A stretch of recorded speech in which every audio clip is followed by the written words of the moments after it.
Hi, everybody, and away we go with another edition of the Stampede Wrestling Show. Legendary Stampede wrestler, booker, trainer, you name it. Bruce Hart. Welcome, Bruce. Thanks, Bob. You always do a ass-kicker of a job, so I'm looking forward to tonight. Without any further ado, I'd like to introduce wrestler turned actor. He's got a tremendous story. And welcome to Heartbeat Radio, Mr. Pepper Martin. Well, thank you very much for having me on the show. I appreciate it.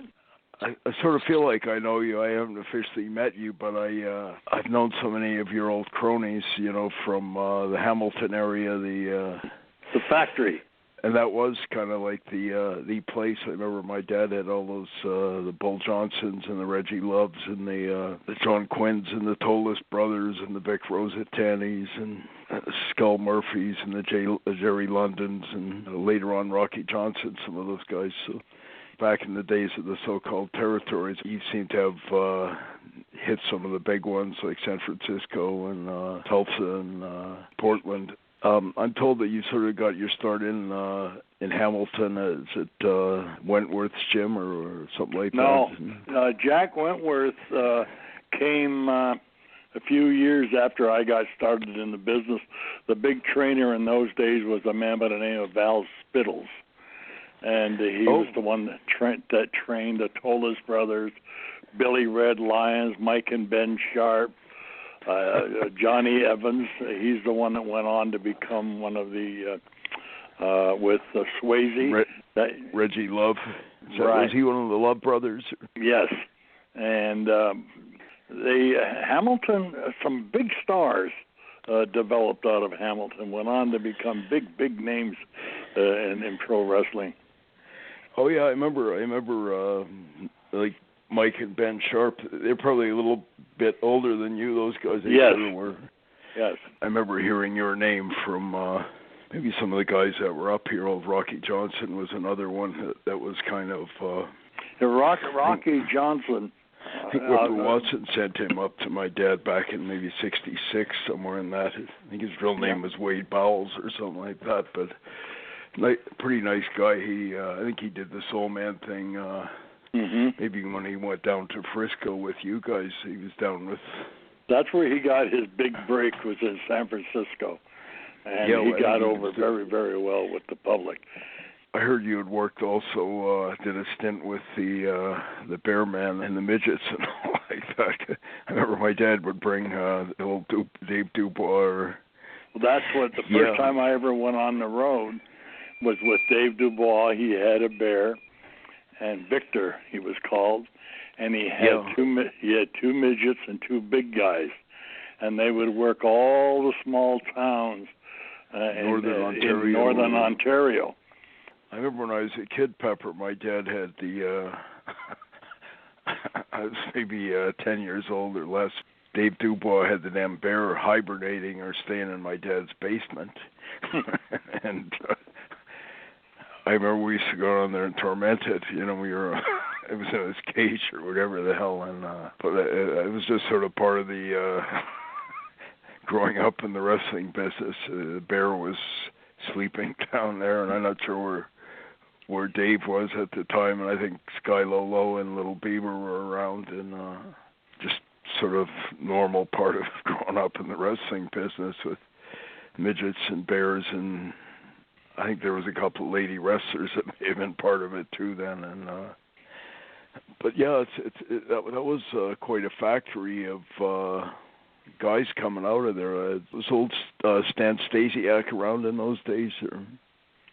Yes, he was, and as a matter of fact, I met Stan for the first time in St. Louis when he was working for Bobby Bruns and Sam Muchnick, and when I went to the Northwest, I had talked Don Owen to bringing Stan out, but and I thought it might be difficult to talk him into it because he never liked really big guys, and Stan was a big guy, well over 6'2" and weighed about 270. But when he came there, he got over like $1 million up in the Northwest, and he did very, very well. He wrestled under the name of Stan the Crusher Stasiak. I know when he first started Calgary, he first came in, and I'm not sure where this name came from, but he was called Emil the Cat Coverley. And there's a few others, I remember not sure if he was around in that stretch. He had a pretty good run in Calgary, a guy named Waldo Von Erich. Waldo Von Erich, yes, he came out of Hamilton, too. When he came out to San Francisco and worked for Shires, he got over very big out there, too. And then all of a sudden, he just disappeared. Back in those days, guys would just sort of circulate. They'd go to one territory and stay for however many months, and then they'd go to another place. And I think almost everyone sort of made the rounds.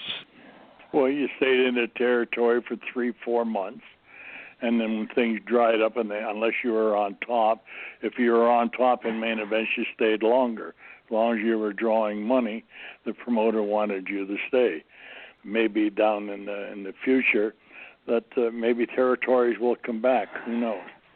But this run that the WWE's been on now has been running for a lot of years, and it's huge. It's a $1 billion business nowadays, and there's only one show in town, and that's it, the WWE. Yeah, and a big part of it back in the day, like you and I were saying, is these guys would come out of a place like Hamilton or Calgary or Minneapolis or whatever. But back in the 50s or 60s, I'd venture to say there was probably 200-300 wrestlers around the continent that were considered pretty decent workers. In cities, there was a lot of local guys that would come in and out of the business and pick up a couple of dollars here and a couple of dollars there, but most of them had regular jobs. The guys that spent their whole life on the road and going from territory to territory, that was your job. Hopefully you made a living. In this day and age, because of the expenses, I don't know if you could survive and make a living. You must have to really love wrestling. I totally agree. I think there's probably hundreds of these poor bastards right now who are working in indie shows, and they travel 200-300 miles or 1,000 or however, and then they don't have another show for another month, and they got to go back to working, and they're not really making that much progress. I've known a lot of the indie guys that haven't advanced in 10 years really either. Well, there's nowhere for them to go to make a living. Like I say, there's only one supermarket, and that's the WWE. They're making big money. Like back in the territory days, I'm sure most guys are making not a bad living. So some of the top guys are making a pretty good living, but everyone was sort of making enough to sustain themselves and justify staying in the business. If you're in a territory, some territories paid more than others, or if there was a big house, you'd get a pretty decent payoff once in a while. That all depended on the promoter. If you had an honest, decent promoter, and then and if he paid you decently, every territory back in those had 1 or 2 main stores that drew big crowds every week. And if you get on those shows, then you can make a decent payday. But you had to make anywhere between $400 and $500 a week, and hopefully maybe you invested some of that money. A lot of them didn't. A lot of wrestlers wound up with nothing but memories, and that's sad.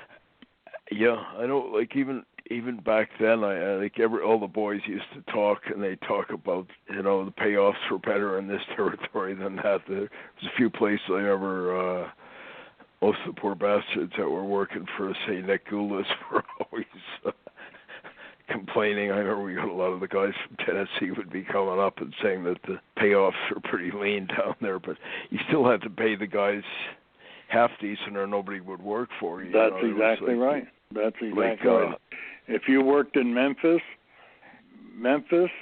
Birmingham, Nashville, and Chattanooga, you could make some money. You could, because they were good towns. And Tennessee fans, they love wrestling, and they would show up. That all depend on who was in their main events. But you can make a good living. But if Nick didn't like you, he'd send you on a 600-mile round trip and get a payoff of $12.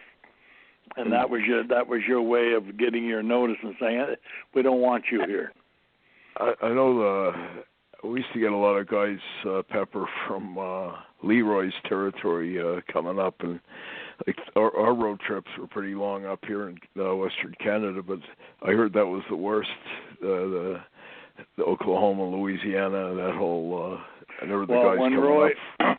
When Roy decided to promote Shreveport, Monroe, and New Orleans, and then you would wrestle in New Orleans on a Thursday night and have to drive all night and part of the next day to get back to Oklahoma City. It took its toll on a lot of wrestlers. You know, there's a few of those territories were kind of like everyone was wanting to get in there because, you know, they're making pretty good money, and I heard the trips weren't too bad in San Francisco and all that. San Francisco had short trips to speak of. I think your longest trip there and would Portland, be I Fresno. Heard was pretty good. Like Don Owens, I heard was a lot of the guys would come up, Luther Lindsay and those guys, and they said the trips weren't too bad down in Don Owens' territory there, you know. But, well, the only two trips in the Northwest that were long was going to Bedford, and then you'd stay over and go to Klamath Falls and then back. But he didn't run those every week, maybe every 3 weeks. So it wasn't that bad. Luther and some of those guys would come up. You'd cross paths with some of those old Dutch Savages and those guys, and they always said that was a pretty good territory for the trips.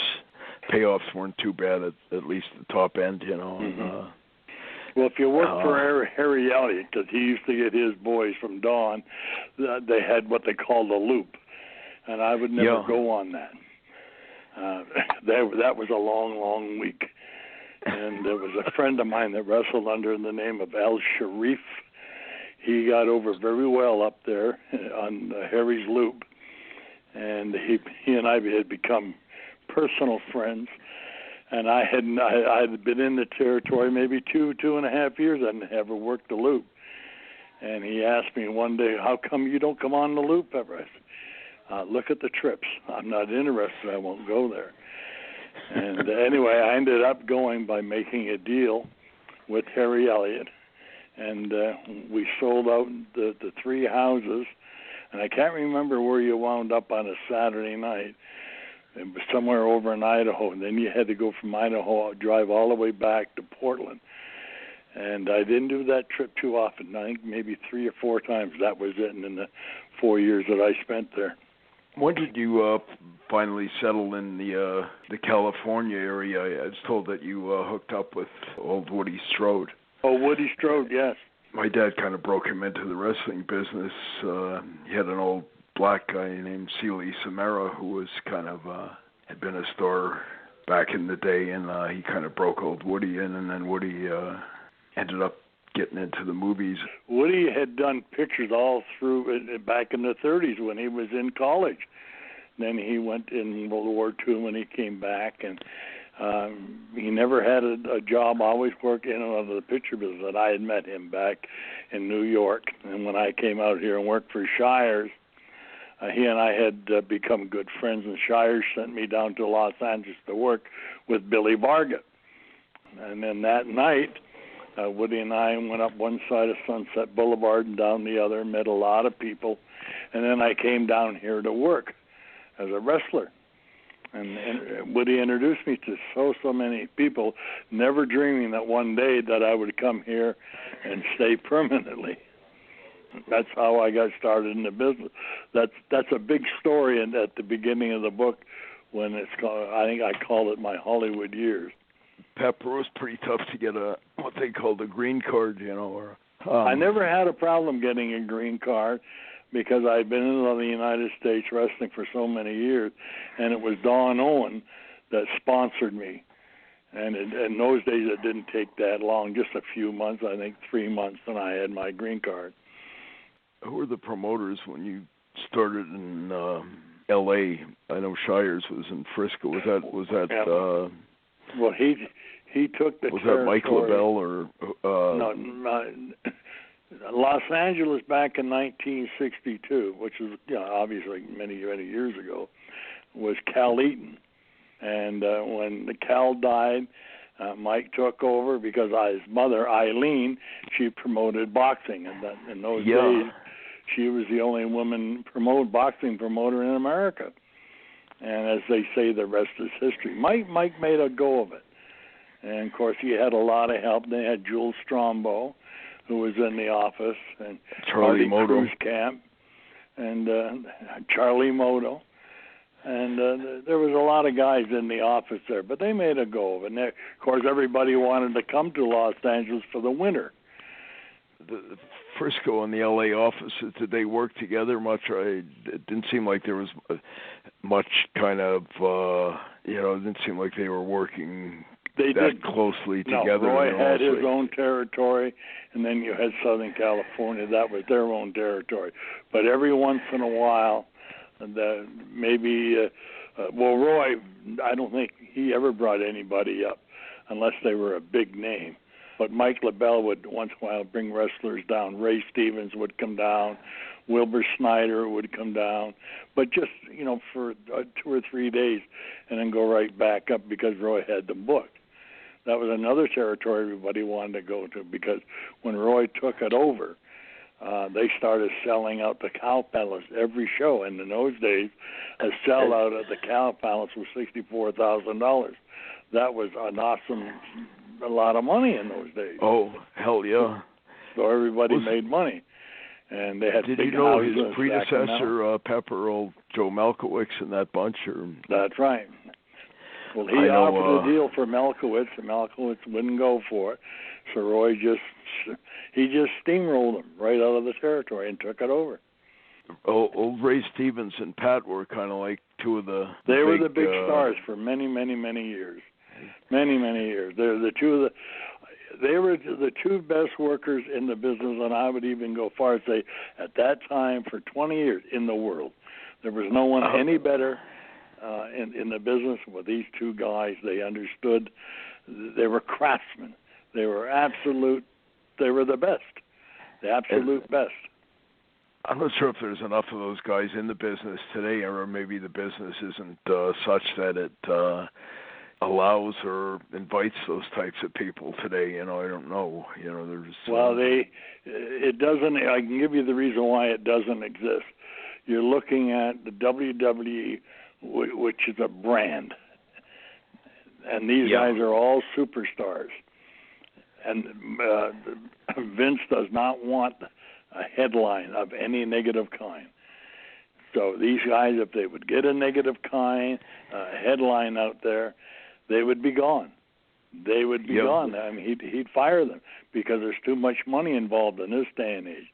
This is $1 billion business.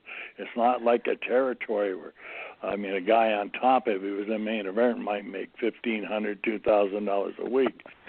But they can't afford these kind of headlines now.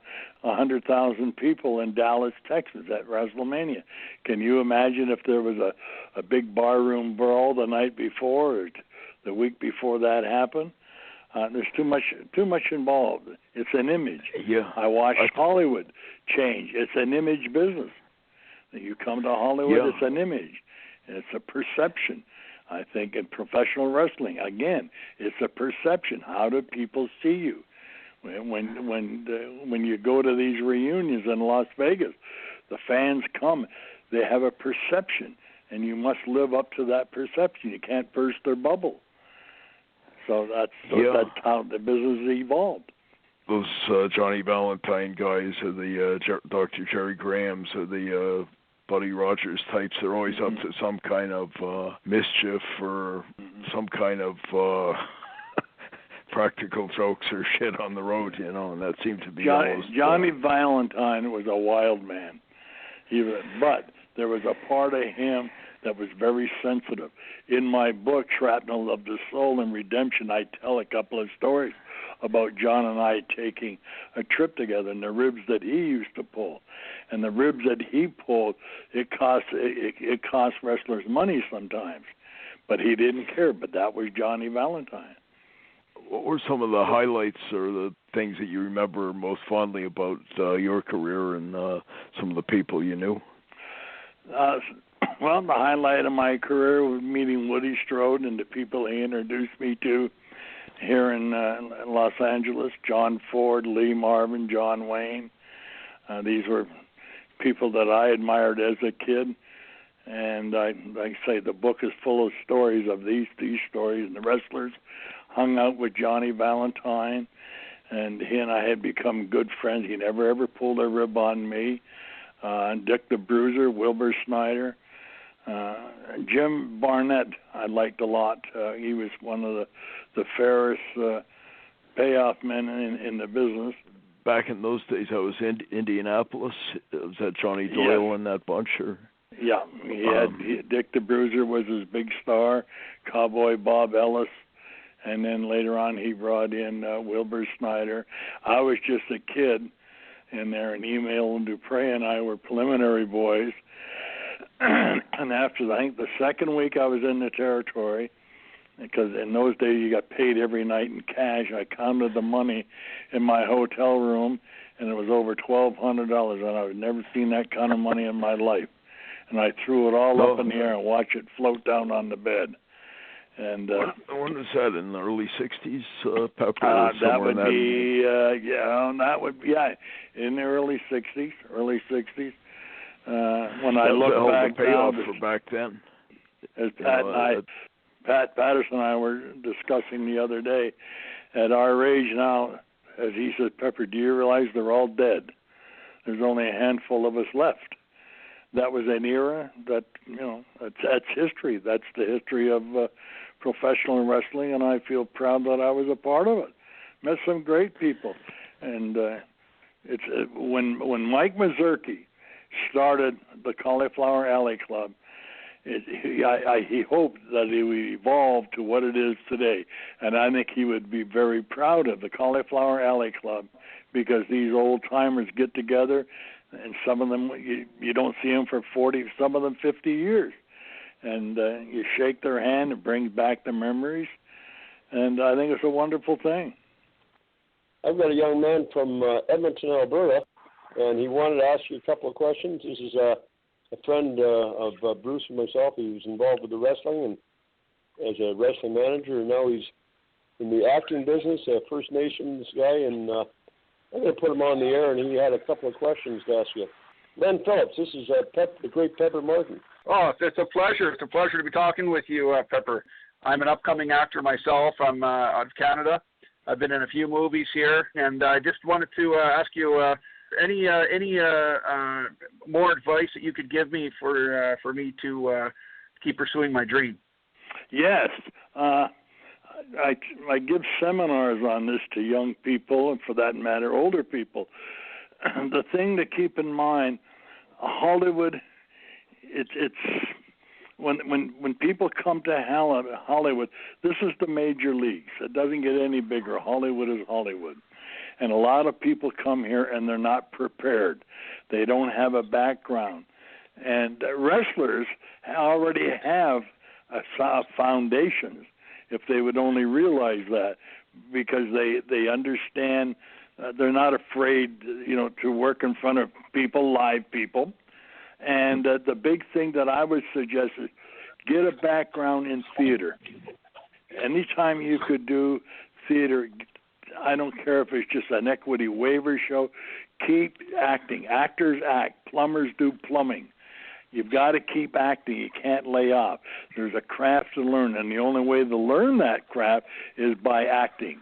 So if you're not working on a television show, or if you're not working on a movie, go do little theater or big theater. Keep going and keep going, and don't let anybody discourage you. And then when you think the time is ready, you can jump into the water here and see if you can swim with the rest of us. Is there many sharks in that water? It's full. It's full of sharks. But you just kind of keep looking ahead.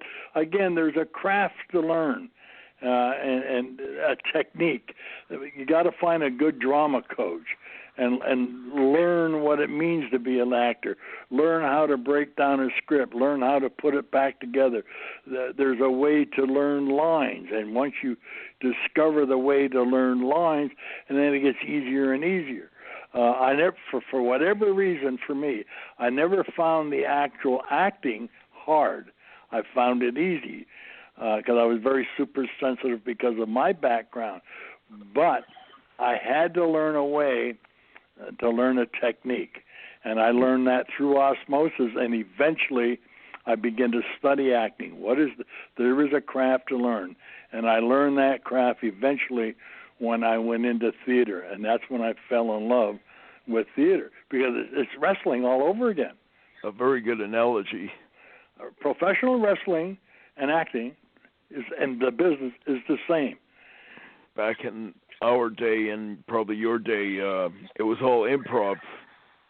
Nowadays, and I think that's one of the things that I think the work rate has deteriorated because of that. But especially in WWE, the damn thing's so damn scripted that they've sterilized the damn thing. Back in the day, I found everyone used to say, play it by ear. They didn't want to have a script or any of that. But you got to remember, back in those days, they weren't drawing 18,000, 19,000 people every night either. Yeah. So all it is different. That's all. Yeah. It's just different. Look at Hollywood as a big baseball park. It's the major leagues. It's their park. They own it.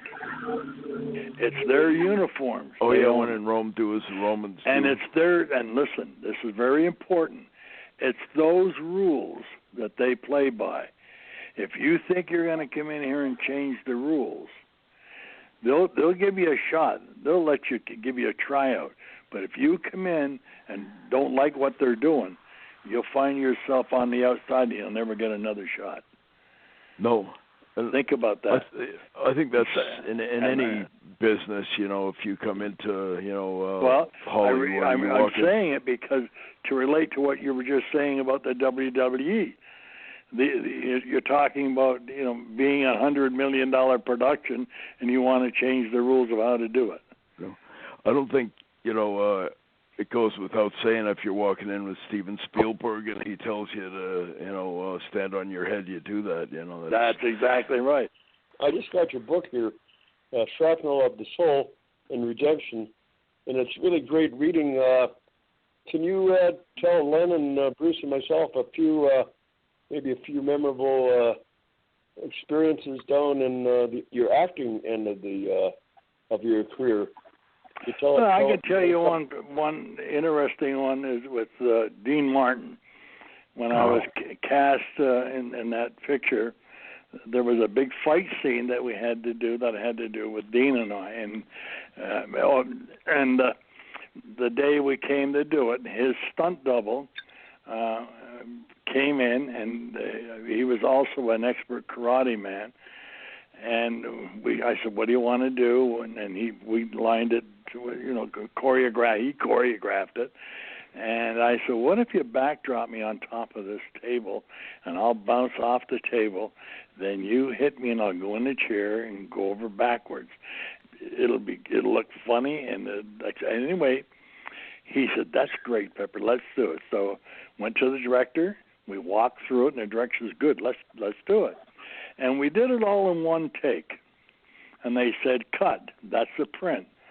That was on a Friday. When I came to work on the set Monday, Woody Strode came with me because he knew Dean Martin. They knew each other.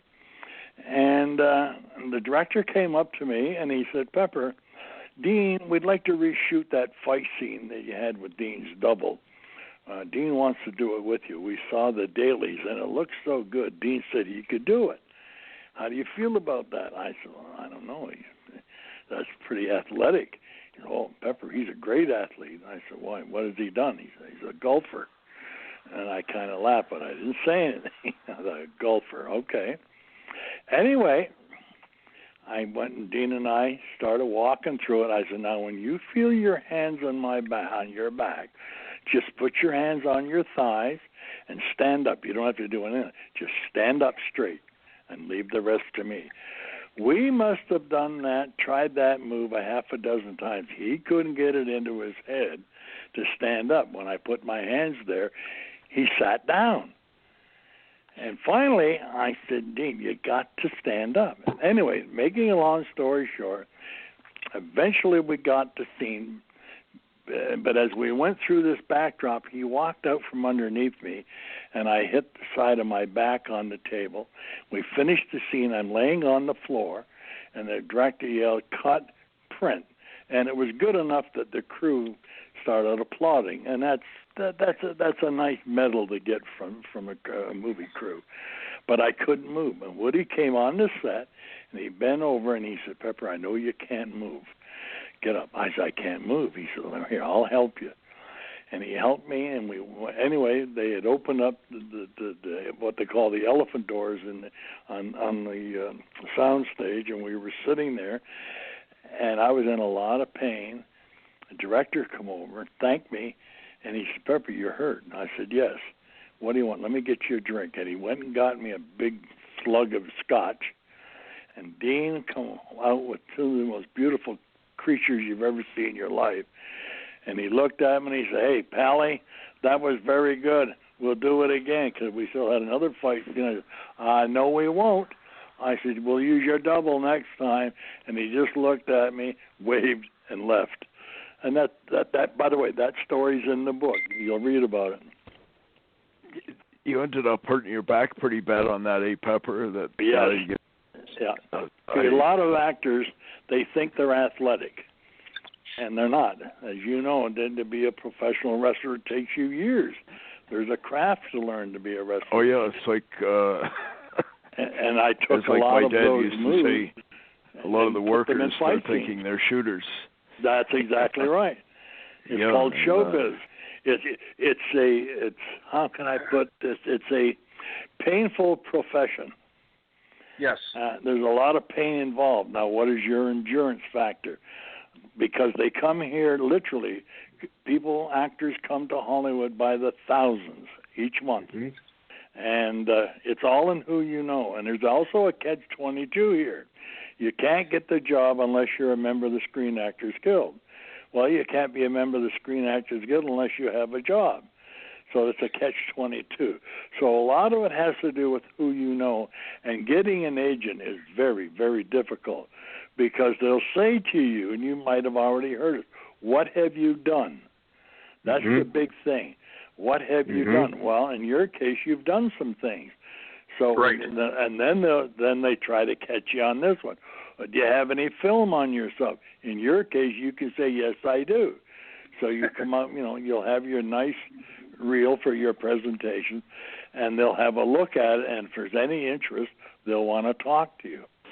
Mm-hmm. So, and there's a way to get an agent. There's a way. First off, in this day and age, because there's so many members of the guild now, and actors, they're here by the tens of thousands. You can't get on a lot anymore. That's a big thing. In my heyday, when I came here, you could go for lunch at Universal, and the next day go for lunch at Columbia Studios, and then go to MGM. You made your rounds. In this day and age, because there's 150, 170,000 actors, you can't get on the lot unless you're there for a specific reason. They just won't let you on. But there is a way to do it. And keep in mind in Hollywood is show me. A show me town. Show me what you got. Show me what you got. And what's your perspective, Pepper, on the? It seems like, I guess, just because of Vince and his movies and all, but it seems like there's a hell of a lot more wrestlers doing movies these days. You're right. They're making the transition. Biggest. Woody Strode told me one time in New York. This is many years ago. He said wrestlers are bigger stars than movie stars. I didn't quite understand what he meant at the time. I didn't have the experience that he had in Hollywood. But when you look at today's market, the biggest star in the world is a wrestler. Wayne Johnson, The Rock. Yeah. Cena is making good inroads. They love Cena, and he's a nice guy, and he's becoming a good actor. The guys are coming behind. Randy Orton. Believe it or not, Triple H. They've got drama coaches. They get them, and they learn. There is a craft to learn, and they're doing well. So I think eventually wrestlers will make they'll make good actors because that's all you're doing anyway, but there is a technical side of the business that they have to learn. Just the other day I was talking to Terry Funk, and they loved Terry when he came here, and he became a damn good actor. Yeah. And we were talking, and I said, and I've known Terry for 100 years. I said, Terry, why didn't you stay? They had big plans for you. And he said, Pepper, I couldn't remember dialogue. What do you mean you couldn't remember? He said, I didn't know how to do it. Well, I said, did you hire a drama coach to teach you? He said, no. So here's a good actor, but he lost roles because he didn't know how to read for a role. So, like I say, it's their game, their rules. Be prepared. That's the big thing. Be prepared. It's like before you go in a ring and you talk through a match. Same thing. Be prepared when you come here. Harold from Mississauga, Ontario, on Twitter. Can you ask Pepper to speak a little bit about what it was like to be on that longest yard with Burt Reynolds? I hear that was fantastic. That's one of the long chapters in my book, Trapping of the Soul and Redemption. But funny stories. One I will share with you. One day at lunchtime, Robert Aldridge, who was the director, asked me if I would go and sign some autographs for the fans, because what they did, they hired the local people to play football, fans that sat in the stands. I said, sure, I'd be happy to. So while I went down, and there was a bunch of young men, I would say 25, 26, 27 years old, wanted autographs, and I had done a picture, Walking Tall, with Joe Don Baker, the original, and where I had killed a dog, shot a dog with a shotgun. And these fans, the young men, where'd they get the dog from for you to kill the dog? And I said, well, we went to the pound and we found a dog that was on his last legs, and they bought it. They brought it out to set at night, and they threw it up in the air, and I shot it. You did? Yeah, that's it. And I just continued signing autographs. Well, that night, after we were finished shooting, around 7 o'clock, 3 loads of cars came out to my house. I had rented a house while I was there, and they were calling me out, and I had to call the police. They actually believed I did that. So movie fans, they don't know. I thought they got it was a rib. They didn't buy the rib. They thought it was real. And I had to explain, no, this is Hollywood. It was all done fake. And I had to explain to them exactly how that scene was shot. They came out to set the next day, and they were starting bringing me breakfast when they came out. But being with Burt and the rest of those guys, it was fantastic. And they actually hit. When Robert Aldridge started that football game, he's okay, the game's on. And he had designed plays, but once the ball was snapped, he said, play a game, the longest game I ever played in my life. And it went on for like 4 weeks. But it was a lot of fun shooting it. I've got another question here from, and this is from Carmine in Oklahoma City. Can you tell us a little bit about your the Wrecking Crew with Dean Martin? Is that when you got a big break? The Wrecking Crew. Yeah. The with Dean Martin and Sharon Stone. That was not Sharon Stone, Sharon Tate. That was sad what happened to her. Working with Dean, we ended up really, really good friends in that picture. He was a neat guy. It's like being in a territory where you have the boys are all cohesive and everybody's getting along, and you party together, and that's what it was like working with Dean and all those people. It was just a very, very pleasant atmosphere, and everybody had a lot of fun doing it and a lot of laughs. He told me, Pep, you knew old Tosh Togo or Harold Sakata played Odd Harold Job. Sakata was one of the people. That whole story about Harold Sakata and how I came to Hollywood through him in the book. You'll find that fascinating. A neat guy, terrific guy, he very, was, very nice man. Old friend of my dad's from way back back in the 50s, before he ever did the James Bond movies, his Odd Job or whatever. But I remember my dad brought him up in maybe the 70s with, I think Mark Lewin and King Curtis and that bunch were. And I think he was from Hawaii originally. Yeah, he lived in Hawaii, born and raised in Hawaii. He was also an Olympic medalist. I don't know if you knew that. Oh, my dad said that's maybe 52 he won Olympics. a silver medal in weightlifting. Yeah. Yeah. Just a very nice man. Very nice man. Yeah. And when you look at the Goldfinger, that's one of the classic James Bond movies. Who do you remember? Yeah. You remember Harold Sakata, Odd Job. Pepper, can I ask, just before I let you go here, I used to work for the old Odeon Theaters here in Calgary, and I think it was in 1980 they were filming Superman 2. You had that role where you beat up Clark Kent in the... and Rocky the Truck Driver.